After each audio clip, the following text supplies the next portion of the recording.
નમસ્કાર, આપની સાથે હું છું વિધાતા। સૌથી પહેલા વાત કરીએ વરસાદની। મુંબઈમાં વરસાદી વાતાવરણ સર્જાયું છે અને વરસાદનું આગમન થઈ ચૂક્યું છે।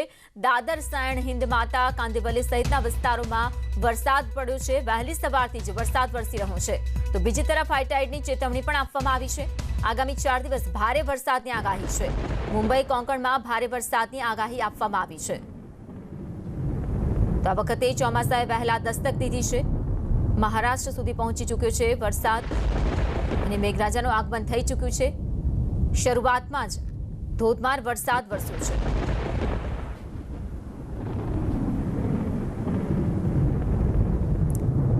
मुंबई से जुड़ाए रहा है संवाददाता वसीम अंसारी। वसीम, जिस तरह से बारिश हो रही है, अभी की क्या स्थिति है, क्या हालात है?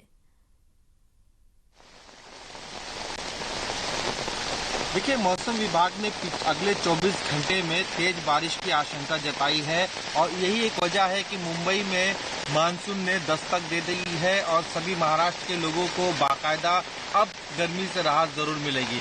लगातार सुबह से ही मुंबई में कई इलाकों में बारिश हो रही है और इसका असर साफ तौर पर मुंबई की सड़कों पर भी नजर आने लगा है और इसी तरीके के नज़ारे मुंबई के कई इलाकों में रात देर 11 बजे तक जो बारिश दर्ज की गई है 38 मिलीमीटर तक दर्ज की गई है सबर्बन इलाके में। और इस तरह की बारिश अक्सर देखने को मिलती है, खास करके मुंबई में जब उसकी चेतावनी दी जा सकती है। मौसम विभाग ने इस बात की पुष्टि पहले ही कर दी थी कि अगले 24 घंटे काफ़ी अहम होंगे, खास करके कोंकण जैसे इलाकों में।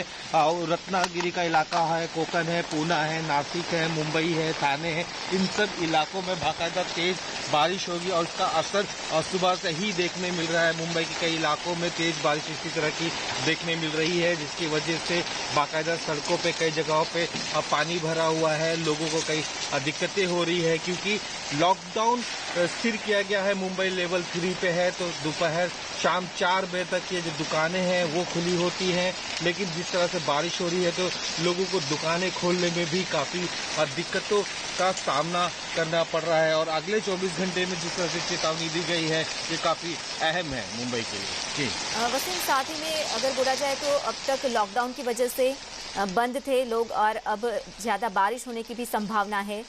किस तरह की स्थिति और आगे का अनुमान क्या लगाया गया है?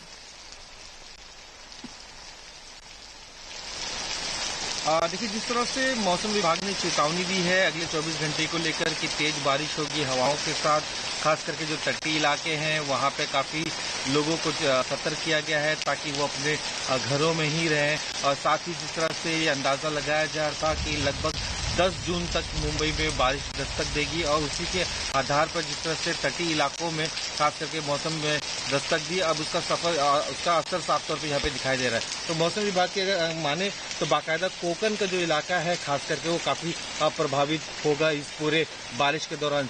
तेज बारिश होगी, हवाओं के साथ होगी, मूसलाधार बारिश होगी, इसका असर पश्चिम महाराष्ट्र के कई इलाकों में भी पड़ सकता है। मराठवाड़ा का जो इलाका है वहाँ पे भी इसका असर देखने को मिल सकता है। आप देख सकते हैं किस तरह से जो दुकानें हैं वो बंद हैं और इसका असर साफ तौर पे लोगों के रोजगार पर भी पड़ सकता है, क्योंकि अक्सर हमने देखा है कि मुंबई में तेज बारिश के दौरान सड़कों पे पानी भर जाता है, खास करके हिंद माता का इलाका हो, साइन का इलाका हो, मलाड का इलाका हो, अंधेरी सबवे हो, ये सारे जो इलाके हैं ये बहुत ही नीचे के इलाके हैं, जिसकी वजह से यहाँ पे पानी काफ़ी भरता है और जिसकी वजह से काफ़ी दिक्कतें होती है। बीएमसी का दावा है कि रोड सफाई बाकायदा कर दी गई है, इस बार से दिक्कतें नहीं आएगी। लेकिन अक्सर हमने देखा है कि इससे पहले भी बिन मौसम जो बरसात हुई और सड़कों पर काफ़ी जल जमाव हो चुका था।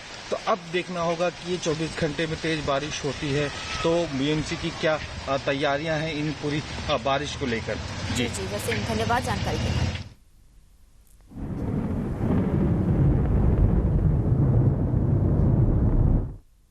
तो तरफ डांग गिरिमथक सापुताराમાં વાદળિયું વાતાવરણ સર્જાયું છે। ટેબલ પોઈન્ટ પર વાદળોનો કબજો જોવા મળી રહ્યો છે। ઝીરો વિઝિબિલિટીને કારણે વાહન ચાલકો પરેશાન છે। 6 દિવસ વરસાદ બાદ વાદળિયું વાતાવરણ, આ વાતાવરણથી સુંદર દ્રશ્યો પણ સર્જાઈ રહ્યા છે।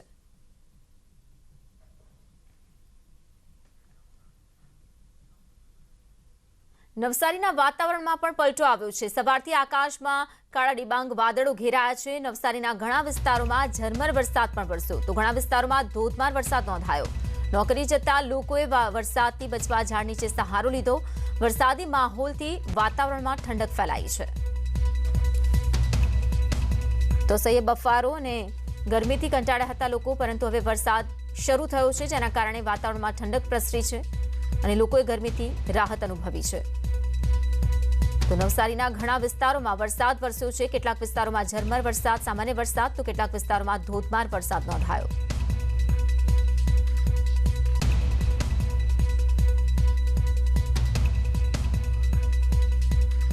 માહિતી આપશે સંવાદદાતા ભાવિન। ભાવિન, નવસારીમાં વરસાદી વાતાવરણ જોવા મળી રહ્યું છે, જણાવશો અંગે શું વધુ માહિતી? જે ચોક્કસપણે વિધાતા જે રીતના પ્રી મોન્સૂન જે એક્ટિવિટીઝ છે એ થઈ રહી છે, જેને લઈને નવસારી સહિતના દક્ષિણ ગુજરાતના કેટલાક વિસ્તારોમાં આજે વાદળછાયું વાતાવરણ સાથે વરસાદી માહોલ બન્યો છે, જેને લઈને ક્યાંક ને ક્યાંક જે ગરમી હતી, જે અસહ્ય ગરમીથી લોકોને રાહત પણ મળી છે। બીજી બાજુ જે રીતના ખેડૂતો છે, ખેડૂતોનું ડાંગર એટલે કે ઉનાળુ પાક તૈયાર છે અને આવા સમયે પણ વરસાદ પડી રહ્યો છે, જેથી ખેડૂતો પણ એક બાજુ ચિંતામાં મુકાઈ રહ્યા છે। જે રીતના ડાંગરનું ઉનાળુ પાક કપાઈને તૈયાર છે અને જે વાવણી અને જે એ બાદ ડાંગરની થઈ રહી છે, ત્યારે કેટલાક ખેડૂતોને પણ સામે નુકસાની આવી રહી છે। પરંતુ એકંદરે જે રીતના જે મોન્સૂન એક્ટિવિટીના કારણે જે વરસાદી માહોલ બન્યો છે, એના લઈને ક્યાંક લોકોને ગરમીથી પણ રાહત મળશે। વિધાતા જી ભાવિન, આભાર માહિતી બદલ। 11 થી 13મી જૂને ગુજરાતમાં ચોમાસાનું આગમનનું અનુમાન કરવામાં આવ્યું છે। ગુજરાતમાં આગામી 4 દિવસ વરસાદની આગાહી છે। દક્ષિણ ગુજરાતમાં અલગ અલગ જિલ્લામાં વરસાદની આગાહી વ્યક્ત કરવામાં આવી છે। 11 અને 12મી જૂને ભારે વરસાદની આગાહી છે। સુરત, નવસારી, વલસાડ, ડાંગ, તાપી, ભરૂચમાં વરસાદની આગાહી વ્યક્ત કરાઈ છે। તો સૌરાષ્ટ્રમાં સામાન્ય વરસાદ થઈ શકે છે। તો આ વખતે ચોમાસું વહેલા દસ્તક આપી રહ્યું છે, જ્યાં 5 દિવસ વરસાદની આગાહી વ્યક્ત કરવામાં આવી છે। 11 થી 13મી જૂનને લઈને પણ વરસાદની આગાહી કરવામાં આવી છે। દક્ષિણ ગુજરાતમાં વરસાદની આગાહી, જ્યાં 11 અને 12મી જૂને ભારે વરસાદ પડી શકે છે। તો ગુજરાતમાં ચોમાસાની દસ્તકની તૈયારી। 11 થી 13મી જૂને ગુજરાતમાં ચોમાસાનું આગમન થઈ જશે। માહિતી આપશે સંવાદદાતા વિભુ। વિભુ, મહારાષ્ટ્રમાં દસ્તક દઈ દીધી છે ચોમાસાએ અને હવે આગમન છે ગુજરાતમાં, જેની તૈયારીઓ જોવા મળી રહી છે અને 5 દિવસ આગાહી પણ વ્યક્ત કરવામાં આવી છે વરસાદની। શું વધુ જાણકારી? વિધાતા, જે રીતે એક બંગાળની ખાડીમાં લો પ્રેશર સક્રિય થઈ રહ્યું છે અને તેના કારણે ગુજરાતમાં સારો વરસાદ થવાનું હવામાન વિભાગનું અનુમાન છે। એટલે કે 11 જૂનની આસપાસ છે તે લો પ્રેશર સક્રિય થશે અને ત્યારબાદ એ આગળ વધવાનું છે। એટલે હવામાન વિભાગનું અત્યારે અનુમાન છે કે 11 થી 13 તારીખ સુધીમાં ગુજરાતમાં ચોમાસું બેસવાનું અનુમાન છે। પરંતુ અત્યારે મોનિટરિંગ ચાલી રહ્યું છે સિસ્ટમ જે સક્રિય થઈ રહી છે તેના પર, અને એક અરબી સમુદ્રમાં સાયક્લોનિક સર્ક્યુલેશન છે। આ બંને સિસ્ટમ ઉપર સતત નજર રાખવામાં આવી રહી છે, કારણ કે ચોમાસુનો જ્યારે વરસાદ થતો હોય છે ત્યારે તેના કેટલાક માપદંડો હોય છે। એ માપદંડ પ્રમાણે જો વરસાદ થશે તો ચોમાસું છે તે સમય કરતાં વહેલું બેસી જશે। જી વિભુ, આભાર માહિતી બદલ। તો ચોમાસું સમય કરતાં વહેલું બેસશે અને સાથે સાથે સારા વરસાદની પણ આગાહી કરવામાં આવી છે। વલસાડ જિલ્લાના વાતાવરણમાં પલટો નોંધાયો છે। વાપી અને કપરાડા સહિતના જિલ્લામાં અનેક વિસ્તારોમાં વરસાદ વરસ્યો। ગઈકાલ બાદ આજે પણ જિલ્લામાં વરસાદી માહોલ જોવા મળી રહ્યો છે। કેરીના પાકને નુકસાન જવાની ભીતિથી ખેડૂતોમાં ચિંતાનો માહોલ।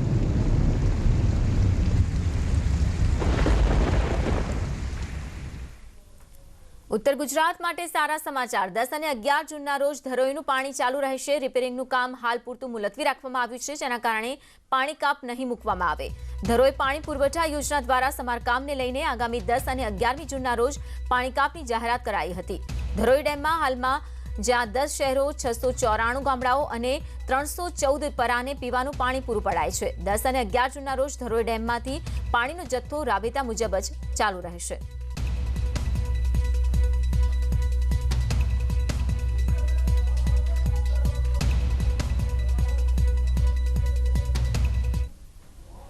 ગુજરાત કોંગ્રેસના નવા પ્રમુખને લઈને દિલ્હીમાં મંથન થઈ રહ્યું છે। ભરતસિંહ, અર્જુન મોઢવાડિયા, જગદીશ ઠાકોરનું નામ ચર્ચામાં છે। ગુજરાતના નવા પ્રભારી પદને લઈને પણ ચર્ચાઓ તેજ થઈ રહી છે। પહેલા ગુજરાત પ્રભારીની નિમણૂક થશે। અવિનાશ પાંડેનું નામ લગભગ નિશ્ચિત માનવામાં આવી રહ્યું છે। પ્રભારીની નિમણૂક બાદ નવા પ્રદેશ પ્રમુખ વિપક્ષ નેતા જાહેર કરાશે। રાજીવ સાતવના નિધન બાદ પ્રભારી પદ ખાલી છે। તો હાલમાં મંથન ચાલી રહ્યું છે અને ખાસ કરીને કેટલીક અટકળો પણ લગાવવામાં આવી રહી છે। ગુજરાત કોંગ્રેસના નવા પ્રમુખને લઈને અને સાથે સાથે પ્રભારીને લઈને નામ ચર્ચામાં આવ્યા છે। માહિતી આપશે સંવાદદાતા પ્રણવ. શું છે વધુ વિગતો? વિધાતા જે રીતે ચૂંટણીઓ થઈ ત્યારબાદ પ્રદેશના પ્રમુખ અમિત ચાવડા, વિપક્ષના નેતા પરેશ ધાનાણીએ પોતાના રાજીનામા દિલ્હી હાઈકમાન્ડને સોંપ્યા હતા. ત્યારબાદ એક મંથન ચાલી રહ્યું છે કે પ્રદેશ ગુજરાત કોંગ્રેસનું કમાન્ડ કોણ સંભાળશે. તેની અંદર હર્ષ સોલંકી ફરી કમબેક થઈ શકે છે, પરંતુ તેઓને દિલ્હી ખાતે રાજનીતિમાં લઈ જવાય તે પ્રકારના પ્રયાસો થઈ રહ્યા છે. તો બીજી તરફ જો બે મુખ્ય નામો બહાર આવી રહ્યા છે તો તે છે અર્જુન મોઢવાડિયા, જે સિનિયર નેતા છે, તેઓ પ્રદેશના પ્રમુખ પણ રહી ચૂક્યા છે, અને જગદીશ ઠાકોર, તેઓ સાંસદ પણ રહી ચૂક્યા છે, રહી ચૂક્યા છે. ઠાકોર સમાજ એટલે ઓબીસી સમાજમાંથી આવતો એક ચહેરો છે. આ ત્રણ નામો ઉપર ચર્ચા હાલ થઈ છે, પરંતુ કોંગ્રેસ પાર્ટી હજુ પણ એક મંથન કરી રહી છે કે યુવા કોઈ નેતાને, યુવા વ્યક્તિને આગળ લાવવાનો પ્રયાસ કોંગ્રેસ પાર્ટી કરી રહી છે. કદાચ ત્રીજું ચોથું નામ પણ કોંગ્રેસ પાર્ટી મૂકી શકે છે, પરંતુ હાલ આ ત્રણ નામો પર મંથન ચોક્કસ થઈ રહ્યું છે. હર્ષ સોલંકી પણ દિલ્હી ખાતે ધામા નાખીને બેઠા છે. અર્જુન મોઢવાડિયા પણ પોતાની જે તાકાત છે તે ઉપયોગ કરી રહ્યા છે. હવે ત્યારે જોવાનું રહે છે કે દિલ્હી હાઈકમાન્ડ કોના નામ ઉપર અહીં આખરી મોહર મારે છે કે પ્રદેશના પ્રમુખ ઉપર કોણ. કારણ કે 2022ના વિધાનસભા ચૂંટણી પહેલાનું જે સમગ્ર જે પ્રક્રિયા કરવાની હોય છે કોંગ્રેસ પાર્ટીને, દેશભર માટે તેઓને પ્રવાસ હોય કે તેના જે કાર્યક્રમો છે તે નક્કી કરવા માટે થઈ રહ્યું છે. પ્રદેશ પ્રમુખનું જે પદ હાલ પણ એક માની શકાય કે ગુફમાં પડ્યું છે, પરંતુ એનો ઉકેલ થવાનું મંથન આજ થઈ રહ્યું છે. જી પ્રણવ, આભાર માહિતી બદલ.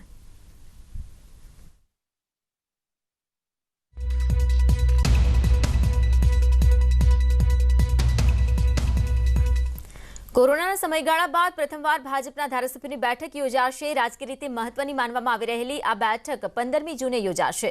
બેઠકમાં મુખ્યમંત્રી, નાયબ મુખ્યમંત્રી હાજર રહેશે. આ ઉપરાંત ભાજપના પ્રદેશ પ્રમુખ CR પાટીલ પણ ઉપસ્થિત રહેશે. બેઠકમાં રાજ્ય સરકાર દ્વારા કોરોનાની બીજી લહેર દરમિયાન હાથ ધરાયેલી પ્રજા આરોગ્યલક્ષી કામગીરી, તાઉતે વાવાઝોડા સામેની શ્રેષ્ઠ કામગીરીઓના પ્રેઝન્ટેશન અને આગામી સમયમાં વ્યાપક ફલક પર વેક્સિનેશન વધારવાની કાર્ય યોજના અંગે ચર્ચા વિચારણા હાથ ધરાશે.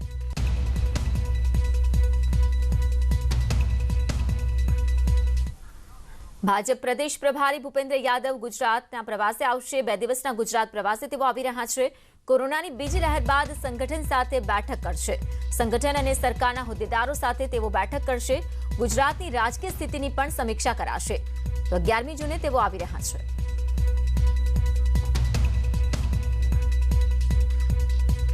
વધુ માહિતી આપશે સંવાદદાતા મરમર. ભૂપેન્દ્ર યાદવ આવી રહ્યા છે ગુજરાતની મુલાકાતે. આ સાથે સાથે આજે બેઠક પણ મળવાની છે અને સાથે સંગઠનની બેઠકમાં પણ ખાસ ચર્ચા થનારી છે. આ તમામ અંગેની વિગતો આપશો. જી બિલકુલ.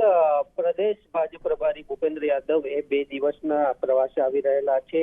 11 જૂન અને 12 જૂન આમ 2 દિવસ તેઓ પ્રવાસે આવી રહેલા છે. કોરોના મહામારીની બીજી લહેર બાદ તેમનો આ પ્રવાસ છે અને કોરોનાની કેવા પ્રકારે જે તૈયારી ત્રીજી લહેરની છે તે થઈ રહેલી છે, સાથે જ ધારાસભ્યો અને સંગઠન કેવા પ્રકારની તૈયારીઓ કરેલી છે. ખાસ કરી અને બીજી લહેર દરમિયાન સરકાર અને સંગઠન વચ્ચે તાલમેલનો જે અભાવ છે તે જોવા મળી રહેલો હતો અને ભાજપનું જે આંતરિક રાજકારણ છે તે ખૂબ ગરમાયેલું હતું.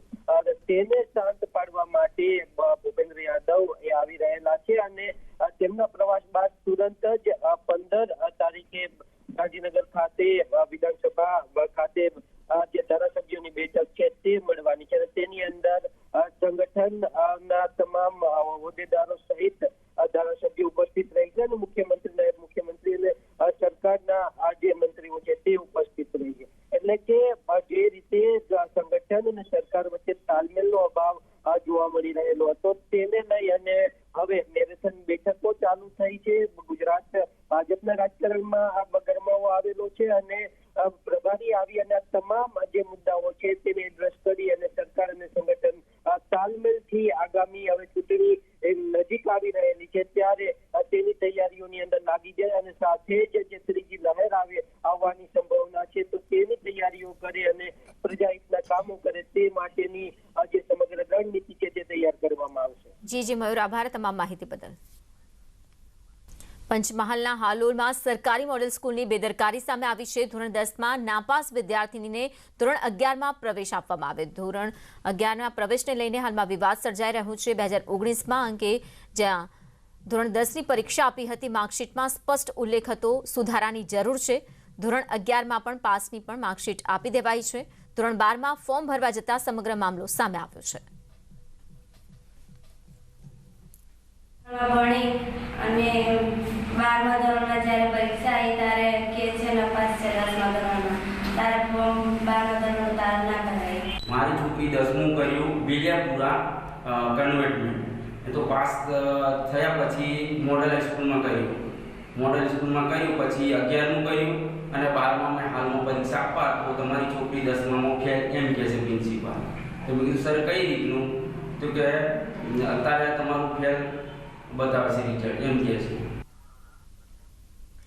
નેટ પર કેટીને સુનિશ્ચિત કરવા માંગે છે કે દરેક ભારતીયોને કોરોનાની રસી મળે. રસીકરણ સામે જાગૃતિ લાવવા નેટ પર કેટીન અને ફેડરલ બેંકની પહેલ સંજીવની શોર્ટ ઓફ લાઈફને સપોર્ટ કરો. Expert Apollo 24/7.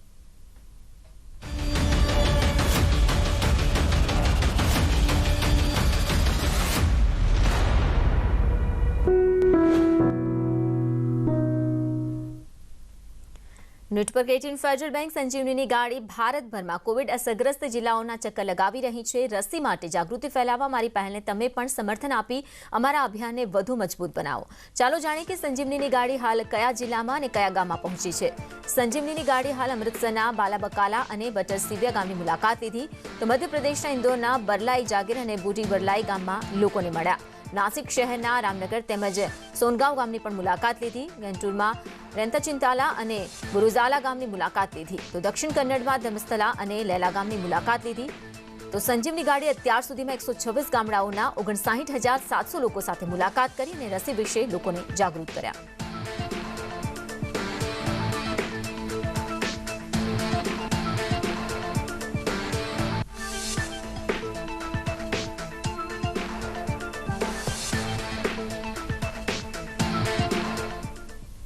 તો હવે અત્યાર સુધીના ખાસ સમાચાર. વધુ સમાચાર અને અપડેટ્સ માટે આપ જોડાયેલા રહો ન્યૂઝ 18 ગુજરાતી સાથે. નમસ્કાર.